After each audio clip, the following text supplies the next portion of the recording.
नमस्कार, आपके साथ मैं राजीव शर्मा हाजिर हैं देश का सवाल लेकर। बिहार में चुनावी पारा चढ़ा हुआ है। वोटरों को साधने के लिए हर जुगत आजमाई जा रही है। बिहार की राजनीति जातिवाद आधारित रही है और उस बारे में लगातार ऐसी बातें सामने भी आती रही, लेकिन ये अभी भी है। लिहाजा अपने अपने समुदाय को साधने की कोशिशें भी कोई नई बात नहीं है। एलजेपी रामविलास के अध्यक्ष चिराग पासवान आज चंडीगढ़ पहुंचे। हरियाणा के मृतक आईपीएस अधिकारी वाई पूरन कुमार के परिजनों से मुलाकात की। चिराग से कुछ घंटे पहले कांग्रेस सांसद राहुल गांधी भी पूरन कुमार के घर पहुंचे, संवेदना जताई। उधर हरियाणा की बीजेपी सरकार ने आरोपी डीजीपी शत्रुजित कपूर को छुट्टी पर भेज दिया है। मतलब दलित समुदाय से आने वाले मृतक आईपीएस के परिजन अभी सभी पार्टियों के केंद्र में हैं। उधर एनडीए और महागठबंधन में सीटों को लेकर नाराजगी की खबरें अभी भी आ रही हैं, लेकिन राजनीति मुद्दा मिलना चाहिए लगातार जारी है।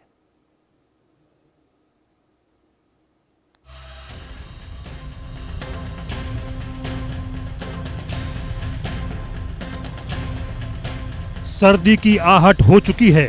सुबह सुबह की धूप भी कुछ गुनगुनी लगने लगी है, लेकिन इन दिनों बिहार में चुनावी पारा काफी चढ़ा हुआ है। बिहार विधानसभा चुनाव की तासीर देखिए। बिहार और हरियाणा के बीच दूरी करीब 1200 किलोमीटर के करीब है।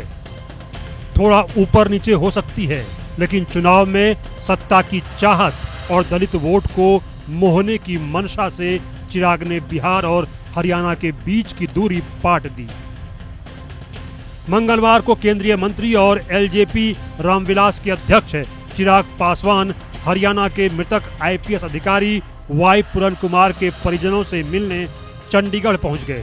पूरन कुमार की पत्नी और वरिष्ठ आईएएस अधिकारी अमनीत पी कुमार से और उनके परिवार से मिले और सांत्वना भी दी।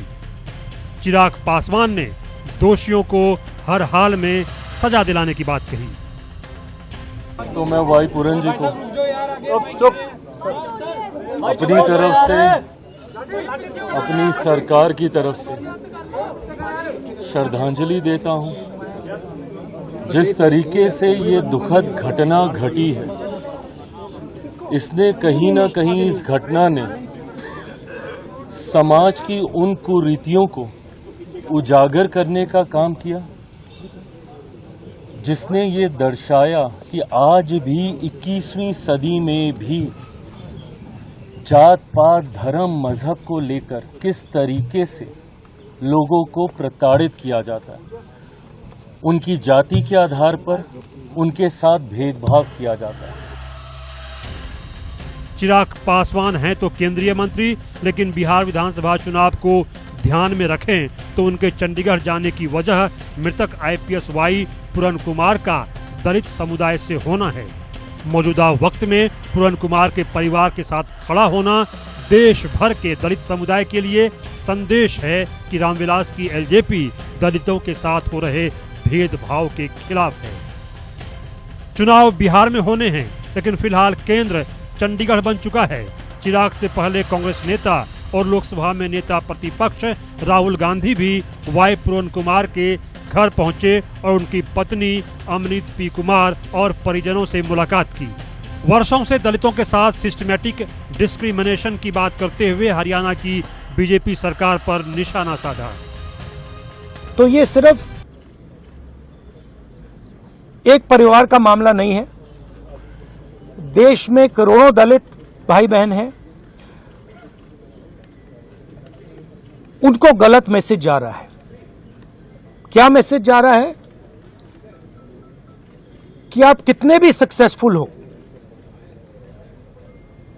कितने भी इंटेलिजेंट हो, कितने भी कैपेबल हो, अगर आप दलित हो, आपको दबाया जा सकता है, आपको कुचला जा सकता है, आपको फेंका जा सकता है, और यह हमारे लिए एक्सेप्टेबल नहीं है। राहुल गांधी लोकसभा में नेता प्रतिपक्ष हैं, लेकिन वो भी चंडीगढ़ बतौर कांग्रेस नेता पहुंचे।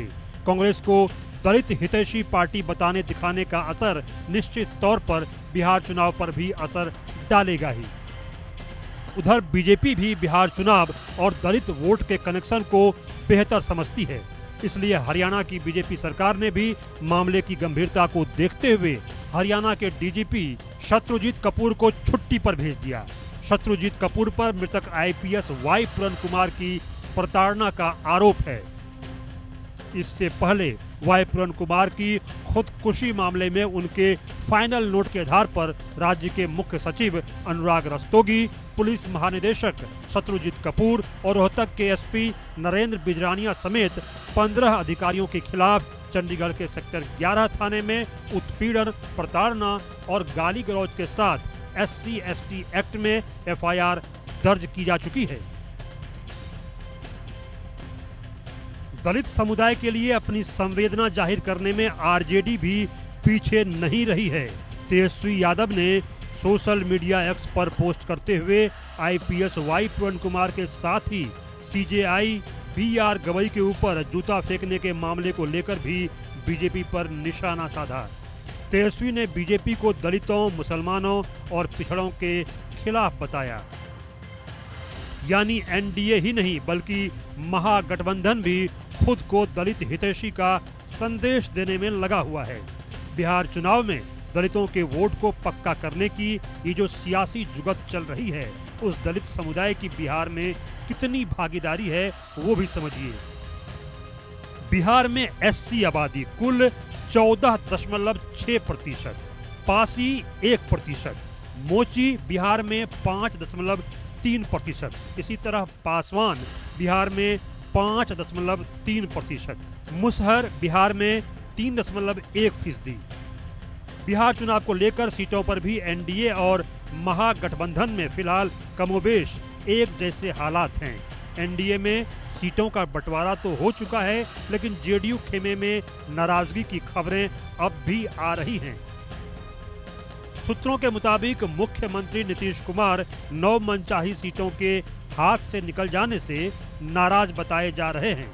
उधर आरजेडी अध्यक्ष लालू प्रसाद ने महागठबंधन में सीट बंटवारे पर आखिरी फैसले से पहले ही अपनी पार्टी के उम्मीदवारों को सिंबल देना शुरू कर दिया। हालांकि खबर है कि महागठबंधन में दरार की खबर के बीच देर रात कई उम्मीदवारों से सिंबल वापस भी ले लिए गए। बिहार में 6 नवंबर को पहले चरण का मतदान होना है। समय कम बचा है और अभी तक टिकटों पर संग्राम छिड़ा हुआ है, इसलिए दोनों खेमों में तापमान भी बढ़ा हुआ है। Bureau report, India news. खबर चंडीगढ़ से। जा रहे हैं वहां पर कई सारे नेता और जाकर संदेश भी कुछ देने की कोशिश कर रहे हैं। यूं तो अगर किसी के घर में कोई निधन हो जाता है तो उसके लिए लोग जो पहुंचते हैं वो अपनी संवेदना जताने के लिए वहां पर पहुंचते हैं, वो अपनी तरफ से 2 शब्द कहने के लिए पहुंचते हैं, साथ रहने के लिए पहुंचते हैं। लेकिन इस मौके पर राजनीति और राजनेताओं का पहुंचना, लगातार पहुंचना, ये बहुत कुछ सवाल सामने जरूर रखता है। हम उन सवालों के जवाब अपने खास मेहमानों के साथ जरूर करेंगे, लेकिन पहले देश का सवाल अपने आपके सामने रख देते हैं। चिराग पासवान और राहुल गांधी, हरियाणा के मृतक आईपीएस के घर पहुंचना क्या कहता है? आपको क्या लगता है क्यों यहां पर वो पहुंचे हैं? क्या दलित वोटरों को साधने के लिए एनडीए और महागठबंधन में अब होड़ मच गई है आईपीएस पूरन कुमार की आत्महत्या के बाद? एनडीए में सीट बंटवारे के बाद भी क्या नीतीश कुमार नाराज चल रहे हैं, या महागठबंधन में सीट बंटवारे से पहले लालू ने सिंबल बांटकर इशारे क्या कर दिए हैं? ये सब कुछ बिहार की राजनीति को केंद्र में रखकर हो रहा है क्या? मेरे साथ 3 खास मेहमान मेरे साथ जुड़ेंगे, लेकिन पहले मैं जाऊंगा, जैसा डॉक्टर उदित राज का मैं रुख कर लेता हूं। कांग्रेस के वरिष्ठ नेता हैं, पूर्व सांसद भी हैं। डॉक्टर उदित राज, बहुत स्वागत है आपका हमारे साथ जुड़ने के लिए। डॉक्टर उदित राज, ये पूरी जो घटनाक्रम है, चिराग भी पहुंचे, राहुल गांधी भी पहुंचे, क्या संदेश इससे समझा जाए? संवेदना जताई जा रही है या फिर संवेदना के जरिए उस बड़े समाज को एक मैसेज भी दिया जा रहा है जो बिहार में मौजूद है? यह भी बात है, और जिस सरकार की जो नीतियां होती हैं, जिस वर्ग के प्रति उसका असर पड़ता है। मैं कोई आइडियलिस्ट बात नहीं करूंगा कि इसका इम्पैक्ट नहीं पड़ता है। और बाई एंड लार्ज दलित समाज बीजेपी के खिलाफ वोट दिया है 2024 में, और कारण उसका स्पष्ट है कि जिस तरह से प्राइवेटाइजेशन किया, नौकरियां समाप्त किया, उत्पीड़न हुआ, और जो संस्थाएं हैं जहाँ पर रिक्रूटमेंट नॉट फाउंड सुटेबल एक जनरल रूल बन गया है, तो उसका इम्पैक्ट पड़ा था, इसका भी इम्पैक्ट पड़ेगा। क्योंकि जिस तरह से उनकी पत्नी ने मांग किया है कि इसकी जांच होनी चाहिए और उनको गिरफ्तार किया जाना चाहिए। अब कोई व्यक्ति अपनी जान क्यों लेगा भाई, और वो भी समझदार पढ़ा लिखा, कोई विशेष बात तो है, उस पर गौर तो करना चाहिए था। लेकिन बड़े मुश्किल से एसपी का ट्रांसफर किया था, फिर कल इतना ज्यादा दबाव पड़ा तब जाके डीजीपी को छुट्टी पर भेजा। अगर दबाव न पड़ता तो कुछ होता ही नहीं। और सवाल इस बात है, कई सारी चीजें जो निकल करके आई हैं, जैसे चार आईपीएस को घर आवंटित किया गया वहाँ पंचकुला में, और इनके ऊपर अतिरिक्त शर्त लगा दी गई। ये क्या हुआ है? दूसरी बात है कि कई जगहों पर जिस तरह से इनके साथ में भेदभाव किया गया, वो अपने सारी चिट्ठी में इन्होंने लिखा हुआ है।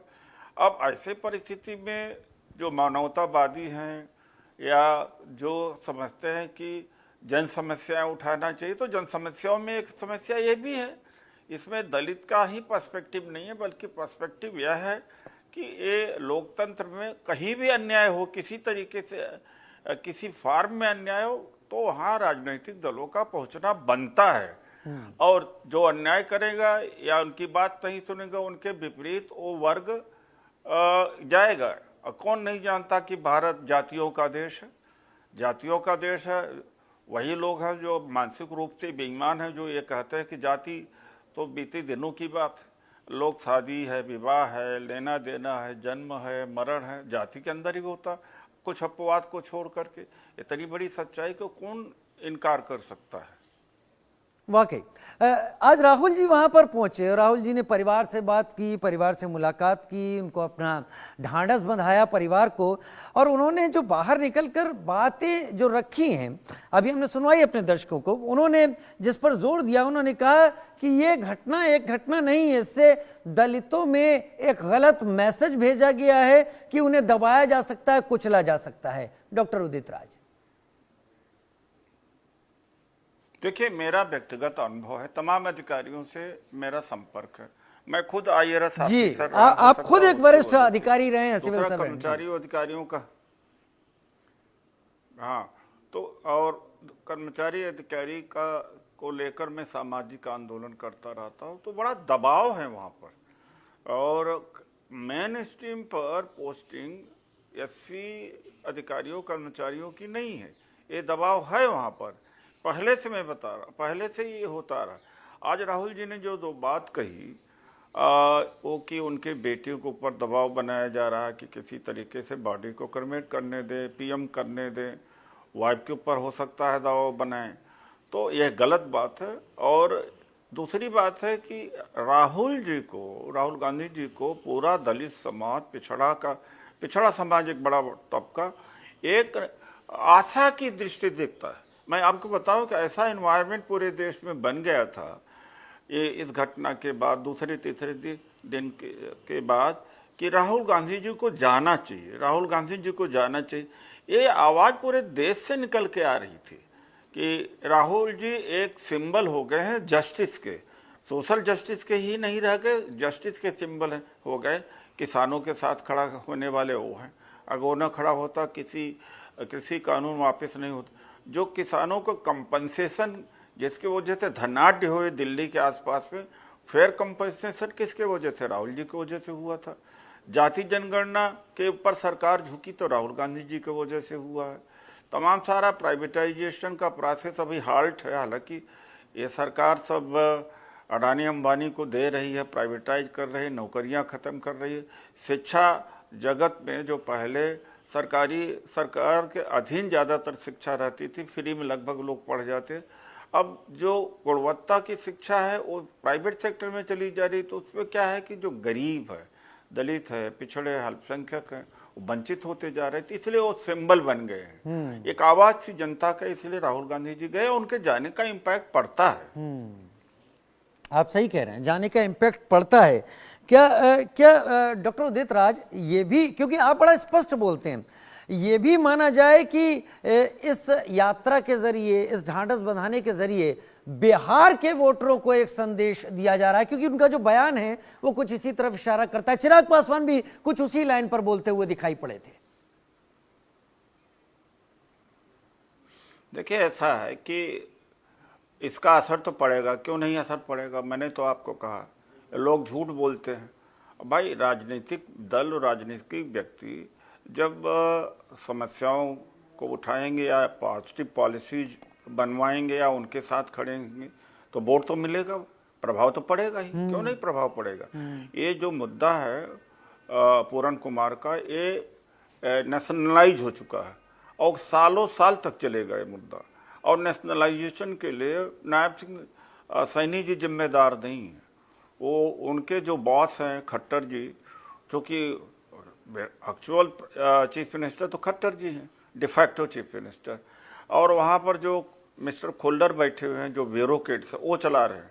सैनी जी तो एक मोहरा हैं या, और ये मोदी जी के गवर्नेंस का ये सिस्टम यही है।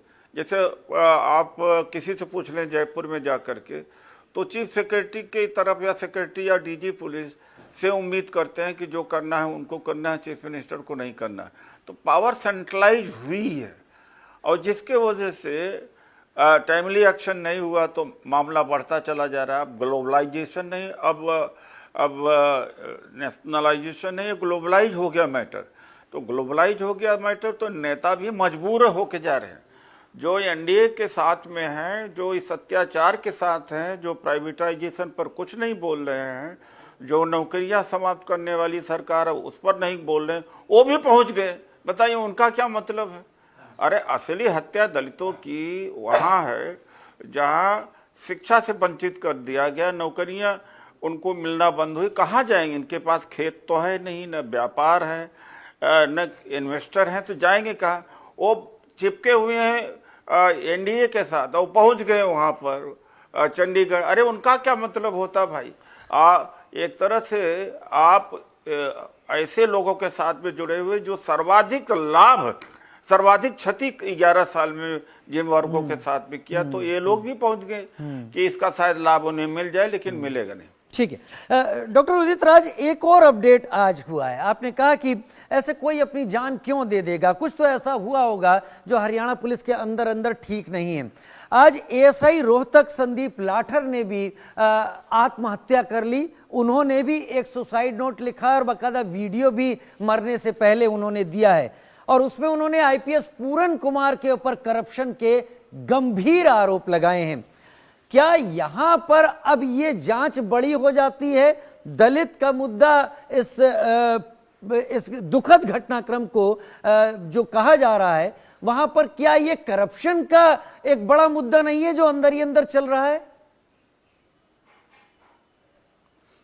उस पर जांच होनी चाहिए। ऐसा ना हो कि भावनावश उस व्यक्ति ने ऐसा कह दिया जो सच ना हो।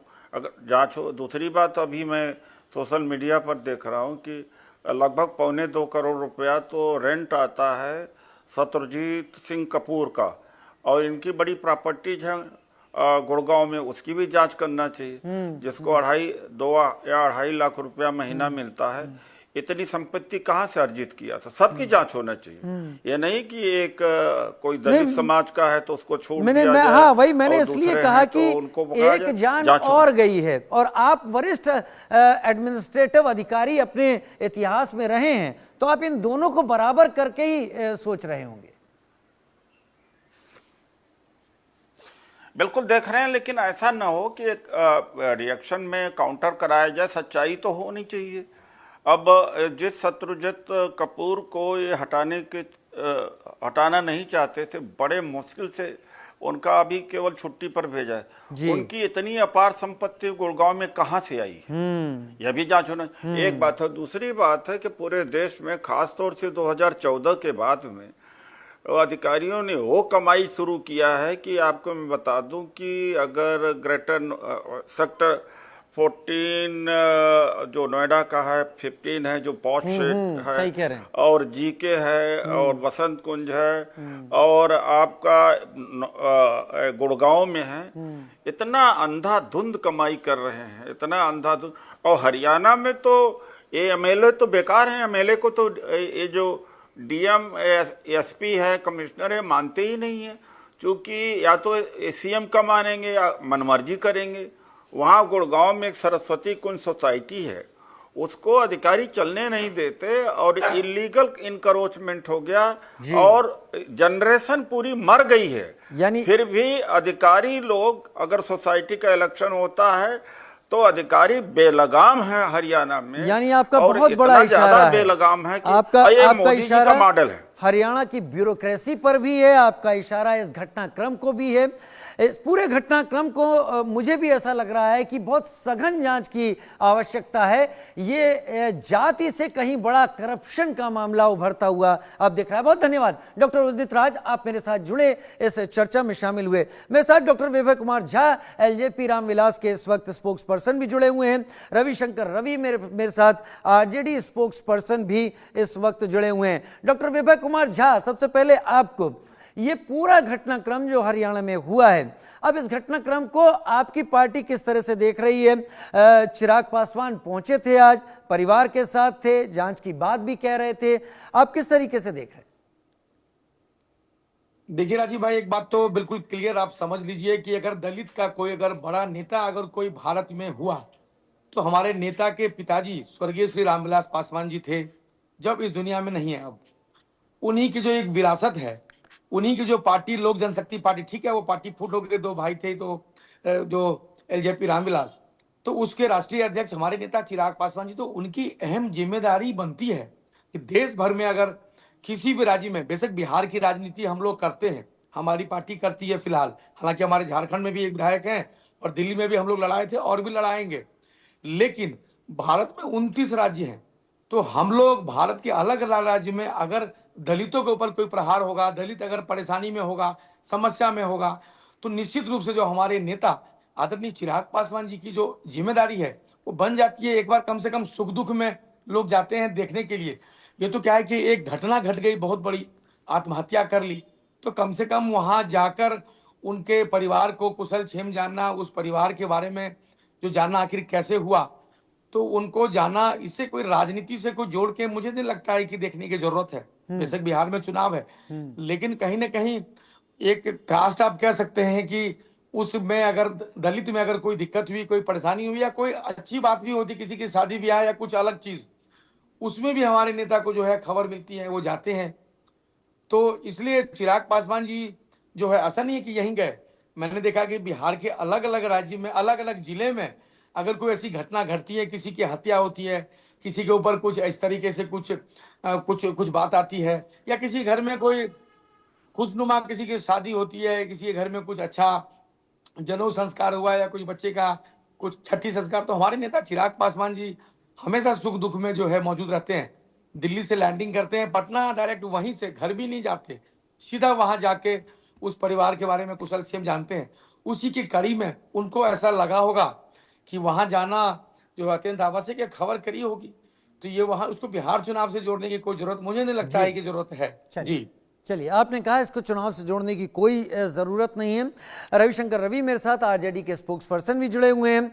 हालांकि नेता प्रतिपक्ष राहुल जी भी वहां पर पहुंचे और ढाढ़स बंधाया परिवार को, लेकिन जब बाहर निकले तब उन्होंने कहा, इस पूरे मसले पर उन्होंने दलितों से जोड़ा और उन्होंने कहा कि एक बड़ा गलत मैसेज जा रहा है कि दलितों को दबाया जा सकता है, उनको कुचला जा सकता है। रविशंकर रवि, इस पूरे घटनाक्रम पर आपकी पार्टी किस तरीके से इसे ले रही है? नहीं, ये राजीव जी, ये जो स्थिति है, ये देखिए, एक समाज में जो एक सामाजिक संरचना है इस जातिगत व्यवस्था के अंदर, इसमें कहीं कोई दो मत नहीं है कि जातिगत भेदभाव होता है। और जाति व्यवस्था में जो हाशिए पे जो समुदाय है, जो दलित समुदाय आते हैं, उनके साथ ज्यादा होता है। अब आपने अभी मैं आपके प्रबोधन में सुन रहा था कि उसमें एक दूसरे पुलिस ऑफिसर ने जी। थोड़ी देर पहले 4:00 पे संदीप आत्महत्या लाठर की है। एएसआई रोहतक से उन्होंने आत्महत्या की है और उन्होंने आत्महत्या में अपना वीडियो भी जारी किया है और एक सुसाइड नोट भी जारी किया है जिसमें उन्होंने आईपीएस पूरन कुमार के भ्रष्टाचारों को उजागर किया है। मैं यही पूछ रहा था उस वक्त हाँ, कि तो ये मैं सारी जो भ्रष्टाचार का मसला है, भ्रष्टाचार में लिप्त हो या ना लिप्त हो, ये एक केस है। इसकी इंक्वायरी के बाद क्या चीजें निकल के आएंगी वो एक अलग मसला है। लेकिन आप देखेंगे तो आए दिन शैक्षिक संस्थानों में, मेडिकल कॉलेज, इंजीनियरिंग कॉलेजेस, अलग अलग कार्यालयों में इस तरह की घटनाओं की वजह से, जाति आधारित उत्पीड़न भेदभाव की वजह से सुसाइड के केसेस आते रहे हैं। तो इस केस में अगर कोई कड़ी भ्रष्टाचार से जुड़ी रही तब भी हम इस हकीकत को खारिज नहीं कर सकते कि भेदभाव होता है। और ये भेदभाव, मुझे ये कहने में कोई गुरेज नहीं है कि ये भेदभाव इस शासनकाल में 2014 के बाद, पहले भी रहा है, मैं ये नहीं कह रहा हूं कि पहले नहीं रहा है, और वो आज भी है। 14 के बाद वो बढ़ा है क्योंकि बीजेपी की जो राजनीति है वो कहीं ना कहीं एक यथास्थितिवाद की राजनीति है, वो प्रगतिशील राजनीति से दूर है। तो जैसे दो चीजें बहुत ही रैम्पेंट जो है वो हो रही हैं। एक तो नॉट फाउंड सुटेबल शैक्षिक संस्थानों में, वो भी मैं आ रहा हूं, उन्हें बोलने दीजिए, पहले मैं आ रहा हूं आपके पास, जुड़ा हुआ हूं। तो वहां पे ये आए दिन हम देखते हैं कि जो काबिल स्टूडेंट हैं, काबिल उम्मीदवार हैं, उनको भी उस आधार पे सिलेक्शन कमेटी के द्वारा नॉट फाउंड सुटेबल कर दिया जाता है, तो वो सीटें खाली रह जाती हैं। एक और चीज देखने को मिला था कुछ समय पहले, 200 पॉइंट रोस्टर एक था जिसमें शैक्षिक संस्थानों में और जो नौकरी के लिए जो सीटें हैं वो जो आरक्षित की जाती हैं उसको कमजोर किया गया सरकार के द्वारा, जिसके लिए एक आंदोलन हुआ और उसको फिर रवि भाई, मैं यहाँ पर आप बहुत विस्तार दे रहे हैं और मैं आपको सुनकर मुझे लगता है कि आपके पास जानकारियों का एक बड़ा खजाना है और वो आप तथ्य के साथ रखते हैं, लेकिन जो थोड़ी बहुत जानकारी है मैं वो साझा कर रहा हूं। लेकिन डॉक्टर विभय कुमार झा, आपसे भी वही सवाल मैं पूछूंगा। आईपीएस पूरन कुमार की दुखद आत्महत्या और उसके बाद उनकी पत्नी द्वारा लगाए गए आरोपों की फहरिस्त में आने वाले आईपीएस, उनके खिलाफ कदम उठाए जा रहे हैं और उनको छुट्टी पे भेजा जा रहा है, किसी को हटा दिया गया है।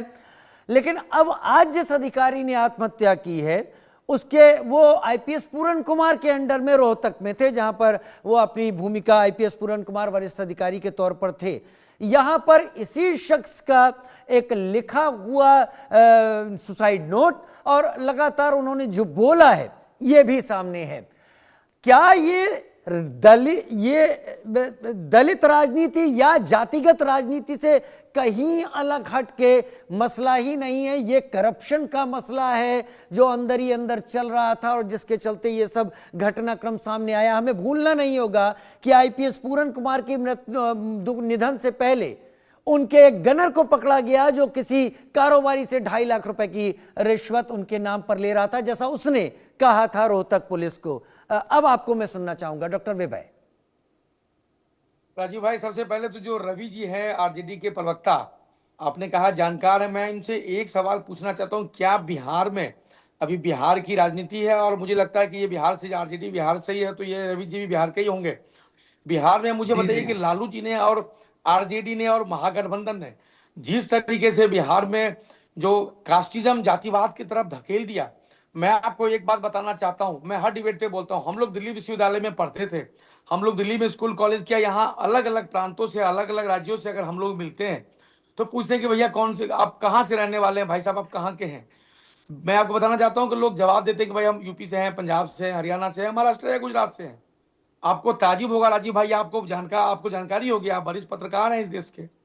बिहार में अगर आपके बगल में कोई अगर बैठा हुआ है ना, तो उनके जहन में सबसे पहले यही बात आती है कि भाई ये किस जात का बैठा हुआ है, मैं अब किस तरीके से बात करूं इससे, ये कहीं फॉरवर्ड तो नहीं, ये बैकवर्ड तो नहीं, ये कोई दलित तो नहीं, ये पिछड़ा तो नहीं, अति पिछड़ा। इतनी जाति के उसमें दंश की मार जो बिहार के लोग झेल रहे हैं, ये कौन की, उसने किसने किया है? ये लालू प्रसाद यादव जी ने ही इसको किया है, और बराबर के हिस्सेदार कांग्रेस पार्टी है। तो ये जातिवाद की बात तो ये आरजेडी वाले जो भाई साहब बैठे हैं वो तो यहाँ ना करें, क्योंकि इस देश में जो एक मॉडल, जो एक देश के यशस्वी प्रधानमंत्री जो नरेंद्र मोदी जी ने जो दिया है, वो एक विकास का दिया है। आप उत्तर प्रदेश में देखिए, मायावती जी की राज में क्या होता था, आप मुलायम सिंह जी जो लड़के हैं, या मुलायम सिंह जी के राज में क्या होता था, सब कास्टिज्म, जातिवाद की लड़ाई, जातिवाद की राजनीति, कास्ट पॉलिटिक्स। योगी जी आए, बिल्कुल ठीक है, वहां विकास की राजनीति है, इतना स्वीप मैंडेट होता है। यहाँ देखिए तीसरा टर्म मोदी जी का चल रहा है। इस देश में 29 राज्य हैं, लगभग 20 राज्यों में या तो तो बीजेपी या फिर एनडीए हरियाणा में ये जो घटनाक्रम हुआ है, अब या तो बताएं एनडीए ये जातिगत तो आखिर है इनको ये या समझना चाहिए करप्शन कि पे? वो कास्टिज्म, राजीव भाई इनको समझना चाहिए कि वो कास्टिज्म से नहीं है, लोगों ने एक विकास के नाम पे वोट दिया है। अरे ठीक है, ठीक है, ठीक है विवे भाई आपने बहुत बोल लिया। अब मेरे सवाल पर आए, ये हरियाणा की घटना आपको जातिगत लगती है या करप्शन से जुड़ी हुई लगती है? देखिए राजीव भाई, कहीं ना कहीं मुझे इसको, क्योंकि हम लोग देखिए, हम लोग जातिवाद वाले राजनीति से और जातिवाद वाले दल से है नहीं। हमारे नेता चिराग पासवान जी सब समाज और सब धर्म को जो वो उसको, तभी उनका हर जगह स्वीकृति है। हम लोग देखिए ना, मिथिला सीता मैया की पावन धरती से आते हैं, मिथिला के मैथिल ब्राह्मण है। पार्टी ने जिस तरीके से मान सम्मान दिया हम लोगों को, हमारी पार्टी में हर समाज हर धर्म के लोग हैं। ये हरियाणा की घटना झा साहब, ये आपको जातिगत लगती है या फिर करप्शन लगता है? उसी कड़ी में बोल रहा हूँ, रवि जी जिस पार्टी से वहां एमओआई समीकरण है, मुस्लिम और यादव, उनको तो उसी चश्मा से वो देख रहे हैं कि भाई यहाँ पर इस तरीके से दलित को, हम लोग ऐसा नहीं देखते। जहां तक आपने सवाल किया, मैं बताना चाहता हूं आपको एक निष्पक्ष रूप से, हो सकता है जो आपने कहा उसकी जांच होनी चाहिए। नहीं, मैं नहीं कह रहा हूं, देखिए मेरी बात सुनिए। दिवंगत आईपीएस पूरन कुमार की पत्नी ने ऐसे आरोप लगाए, उन्होंने खत लिखा जिसमें अधिकारियों के नाम थे। अब आज एक शख्स ने दुखद, उसने भी आत्महत्या की, उसने अपना वीडियो, उसमें भी सुसाइड नोट, और उन्होंने कई और भ्रष्टाचार के आरोप लगाए। क्या ये सब जाति इसलिए हो रहा है कि बिहार में चुनाव है और बिहार में दलित एक प्रभावी भूमिका निभाते हैं बिहार की सत्ता में, किसको लाना है किसको नहीं लाना है? विवे भाई देखिए, ऐसा है कि मेरा ये मानना है कि ऐसा कतई नहीं है कि अब देखिए ना, उन्होंने आत्महत्या कर लिया, अब ये सोच के आत्महत्या करेंगे कि बिहार में चुनाव है। अब हमारे नेता चिराग पासवान जी की मैंने बताया आपको स्वीकृति है इसमें, जो उनको हर समाज हर धर्म के लोग उनको चाहते हैं, तो उनको जाना तो उनको जरूरी है। तो इसलिए उनको ऐसा लगा कि भाई हमारे समाज के लोग हैं, लोगों ने वहां से फोन भी किए होंगे, तो वो अलग बात है, वहां हो गए, वो जाते रहते हैं, वो सुख दुख में जाते हैं, चाहे वो सुख हो दुख हो, चिराग भाई जाते ही हैं हर जगह। लेकिन मैं आपको यहां बताना चाहता हूं, अगर ये इसको हमारी पार्टी एलजेपी आर और चिराग पासवान की तरफ से हम इसकी निंदा, हमारे को ये दुखद समाचार मिला इस तरीके से एक वरिष्ठ आईपीएस अधिकारी कि अगर इस तरीके से उनको कदम उठाना पड़ता है तो निश्चित रूप से उनको जांच तो होनी कदम चाहिए। तो एक और को उठाना पड़ा है, यहीं पर आप लोग सेलेक्टिव हो जाते हैं। एक शख्स, देखिए एक शख्स ने अभी उदित राज कह रहे थे कि जान देना आसान नहीं होता, एक ने आज और अधिकारी ने जान दी, यानी यहाँ जो तस्वीर आ रही है उससे उलट कुछ है अंदर जो दूसरी चीज की तरफ इशारा करता है। रवि भाई अपना फाइनल कमेंट दे दें जरा। रवि जी आपका फाइनल कमेंट। हाँ, राजीव जी, एलजेपीआर के प्रवक्ता साहब से मैं इत्तेफाक बिल्कुल नहीं रखता हूं। ये इन्होंने जो बातें कही हैं हमारे नेता के बारे में, दल के बारे में, लालू जी का टाइम सोशल जस्टिस और सेक्युलरिज्म के लिए स्वर्णिम अक्षरों में उस कारणों के लिए, सामाजिक न्याय के कारणों के लिए, सामाजिक न्याय के उत्थान के लिए, अब कंप्लीट कर लीजिए, कर लेने दीजिए हमको, हमने आपको गुंडागर्दी का पराकाष्ठा हो गया था बिहार। बड़े बड़े पत्रकार, बड़े बड़े आप ही बोल लीजिए, इस देश में बात करने लग गए थे कि बिहार को मर्ज करना पड़ेगा दूसरे राज्य में। कैसी बात कर रहे हैं आप? राजीव भाई को मत बोलिए। सामाजिक न्याय, राजीव जी, सामाजिक न्याय और धर्मनिरपेक्षता के लिए लालू जी हमेशा जाने जाएंगे। उनका नाम इसलिए स्वर्णिम अक्षरों में लिखा जा चुका है। आज एक एक्ट था SC/ST prevention of atrocity act, इस सरकार ने उसको डाइल्यूट किया, आंदोलन हुआ, रिस्टोरेशन हुआ। तो ये बार बार बताता है, अभी का डाटा है, उत्तर प्रदेश के अंदर सबसे ज्यादा दलितों पे हमले हुए हैं, सबसे ज्यादा प्रताड़ना हुई है। आपने भी एक हफ्ते के अंदर ये चल रहा है अलग अलग प्लेटफॉर्म पे। तो बीजेपी की सरकार है, तो ये कहना कि बीजेपी जो है वो जाति और जातिगत भेदभाव से परे होकर रवि भाई राजनीति करती क्षमा है, के ऐसा साथ, नहीं वैसे है। आप डाटा सही दे रहे हैं, आप गलत, एनसीआरबी का डाटा है, लेकिन मैं ये कहना चाहूंगा कि आईपीएस पूरन कुमार के दुखद निधन से लेकर आहत सभी हैं, नहीं होना चाहिए ऐसा। लेकिन अब जिस दूसरे शख्स ने एक बात की है, उसने भी आरोप लगाए हैं, इस बार उसकी पत्नी ने आरोप नहीं लगाए हैं। मैं इस बात का पक्षधर हूं कि यह जांच होनी चाहिए कि यह केवल जाति है या इससे भी बड़ी कुछ और भ्रष्टाचार की कहानी है जिसे छुपाने के लिए सारी चीजें हो रही हैं। हरियाणा पुलिस और हरियाणा की सरकार वाकई गंभीरता से जांच करे तो सारी चीजें स्पष्ट जरूर होंगी। समाज जुड़ा रहे सबसे बेहतर है, वो जातियों में तोड़ दिया जाए केवल इसलिए कि चुनाव है, ठीक नहीं है। बहुत धन्यवाद, आप लोग मेरे साथ जुड़े और चर्चा में शामिल हुए आप लोग। लेकिन अभी की खबर यह है कि सिंगर मैथिली ठाकुर बीजेपी में शामिल हो गई हैं। बीजेपी में शामिल होकर सिंगर मैथिली ठाकुर अलीनगर